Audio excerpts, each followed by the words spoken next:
चीन और भारत के बीच अरुणाचल प्रदेश के तवांग स्थित इलाके में एक बार फिर से झड़प का मामला है, जिसमें से भारतीय 20 सैनिक घायल हुए और इससे भी ज्यादा नुकसान चाइना को हुआ है, ऐसी खबर आ रही है। जी हां, चीन और भारत का यह मामला आज का नहीं है बल्कि सदियों पुरानी है। लगातार अच्छी कोशिशों के बावजूद भी चीन अपने नापाक इरादों और नाकाम मंसूबों से बाज नहीं आता। वो अक्सर ये कोशिशें करता है किसी तरह से भारत के इलाके में प्रवेश पा ले। जैसे ही ये खबर भारत में आई, भारत भर में सनसनीखेज बन गई और संसद में भी एक बहस छिड़ गई।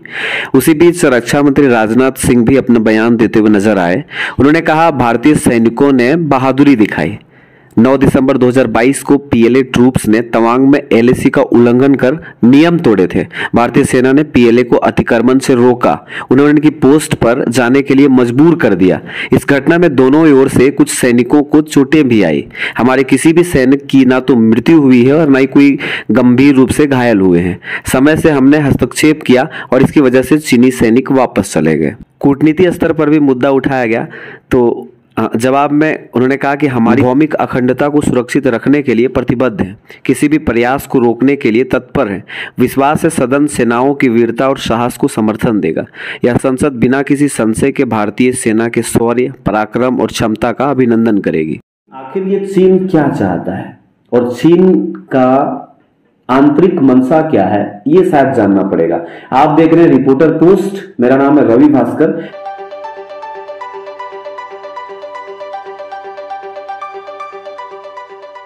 अरुणाचल प्रदेश के तवांग जिले में वास्तविक नियंत्रण रेखा एलएसी पर भारत और चीनी सेना में झड़प के दौरान दोनों पक्षों के कई सैनिकों के घायल होने की खबर है।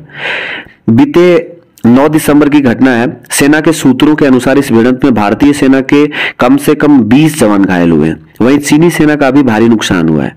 अभी तक किसी मौत की सूचना नहीं मिली है।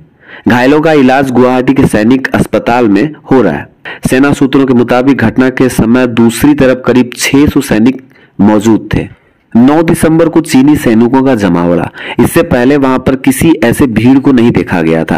हालांकि सेना ने इस घटना की पुष्टि की है, लेकिन किसी तरह का ब्यौरा साझा नहीं कर रहे।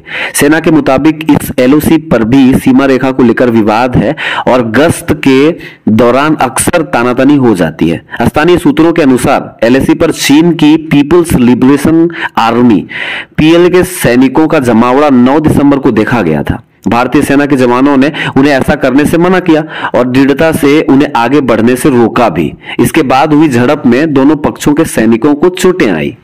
झड़प के तत्काल बाद दोनों पक्ष अपने इलाकों में लौट गए।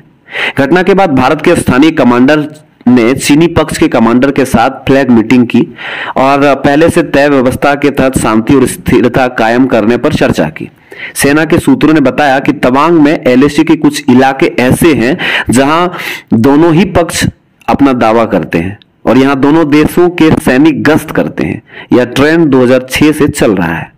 सूत्रों के मुताबिक तवांग में आमने सामने के क्षेत्र में भारतीय सैनिकों ने चीनी सैनिकों को करारा जवाब दिया है। घायल चीनी सैनिकों की संख्या भारतीय सैनिकों की तुलना में कहीं ज्यादा है। सामने आया है कि इस झड़प में 20 भारतीय सैनिक घायल हुए हैं, जबकि इससे भी ज्यादा चीनी सैनिक घायल हुए हैं और इनकी इलाज गुवाहाटी के अस्पताल में हो रही है। चीनी लगभग 300 सैनिकों के साथ पूरी तरह से तैयार होकर आए थे, लेकिन उन्हें भारतीय पक्ष के मुस्तैदी की उम्मीद नहीं थी। दरअसल अरुणाचल प्रदेश में तवांग सेक्टर में एलएसी से लगे कुछ क्षेत्रों पर भारत और चीनी दोनों अपना अपना दावा पेश करते हैं। ऐसे में 2006 से इस तरह के मामले अक्सर सामने आते रहे हैं। गौरतलब है कि 1 मई 2020 को दोनों देशों के सैनिक के बीच पूर्वी लद्दाख की पेंगोंग झील के उत्तरी किनारे पर झड़प हो गई थी। उस झड़प में दोनों तरफ के कई सैनिक घायल हो गए थे। यहीं से तनाव की स्थिति बढ़ गई थी। इसके बाद 15 जून की रात गलवान घाटी पर भारत और चीन के सैनिक आमने सामने आ गए, जिनसे हर भारतीय रूबरू है। बताया जाता है कि चीनी सैनिक घुसपैठ करने की कोशिश कर रहे थे। भारतीय जवानों ने उन्हें रोका तो वह हिंसा पर उतारू हो गए। इसके बाद विवाद काफी बढ़ गया। इस झड़प में दोनों ओर से खूब पत्थर और रॉड चले।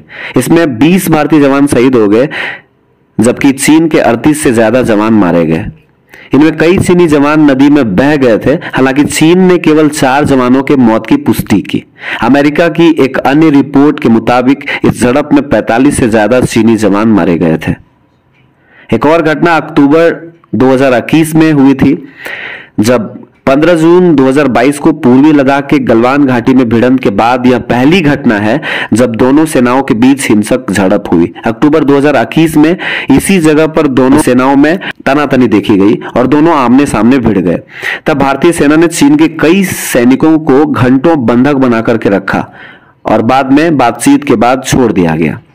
इसके बाद 15 जून 2020 को सेना के बीच हिंसक झड़प के बाद सीमा पर तनाव की स्थिति बनी हुई है। इस तनाव को कम करने के लिए दोनों देशों के बीच अब तक कई राउंड की बातचीत हो चुकी है, हालांकि अभी तक कोई नतीजा नहीं निकला है। 2021 में डिसएंगेजमेंट की प्रक्रिया शुरू हुई। जी हां, आप जानते हैं कि चीन और भारत के बीच में काफी पुराना रिश्ता है और हमारे देश के प्रथम प्रधानमंत्री जवाहरलाल नेहरू के प्रयासों के बाद भी पंचशील जैसे समझौते भी आज नाकाम पड़े हुए हैं। 2021 में जो डिसएंगेजमेंट की प्रक्रिया शुरू हुई थी, वो तनाव कम करने के लिए दोनों देशों के विदेश मंत्रियों ने बैठक की। उसके बाद फरवरी 2021 में डिसएंगेजमेंट की प्रक्रिया शुरू की गई। सैन्य और कूटनीतिक स्तर की बातचीत के बाद दोनों पक्षों ने पेंगोंग लेक के उत्तर और दक्षिणी तटों को गोगरा क्षेत्र से सैनिकों को पूरी तरह से हटाने पर अपनी सहमति जताई थी। हालांकि एक रिपोर्ट के अनुसार फिलहाल एलएसी के संवेदनशील सेक्टर में दोनों देशों के 50 से 60 हजार सैनिक तैनात हैं। भारत का दो इलाका, दो राज्य, लद्दाख और अरुणाचल प्रदेश, जिसका सीमा साझेदारी रूप में चीन के साथ मिलती है। चीन अक्सर अरुणाचल प्रदेश को अपना हिस्सा बताता है। अरुणाचल प्रदेश का एक बड़ा हिस्सा जो चीन ने हथिया लिया और वो अक्सर यह कहता है कि यह हमारा हिस्सा है। पिछले साल अरुणाचल प्रदेश के 15 स्थानों को उसने अपने अनुसार नाम दिया, उसके नाम को बदल दिया। आपको पता होगा 1962 में भारत चीन के बीच में एक भयानक जंग हुआ। भारी नुकसान उठाना पड़ा भारत और चीन के सैनिकों को। यहाँ की अर्थव्यवस्था, वहां की अर्थव्यवस्था, दोनों तरफ से काफी नुकसान होने के बाद बातचीत और सहमति बनी और इस बात पर सहमति बनी कि विवादित सीमा क्षेत्र या विवादित स्थल को यथास्थिति ही छोड़ दिया जाए जब तक कोई पुख्ता बात न बन जाए। और दोनों सेनाओं के अध्यक्ष और दोनों तरफ से इसकी भी सहमति हुई कि वहां पर सैनिक डिसएंगेजमेंट होगा, यानी कि उन क्षेत्रों में अपने अपने सैनिकों को हटा लिया जाएगा। लेकिन उसके बावजूद भी चीन के तरफ से ऐसी हरकतें होती रही हैं जिससे भारत खामखा परेशान रहता है। उसके बावजूद भी भारत अपनी तमाम कोशिशों को लगातार सीमा पर बनाए रखा है। आपने देखा होगा डोकलाम सेक्टर, वहां पर युद्ध की स्थिति बनी हुई थी, लेकिन भारत ने अपने हिसाब से उस पर नियंत्रण पाया और जवाबी कार्रवाई किया।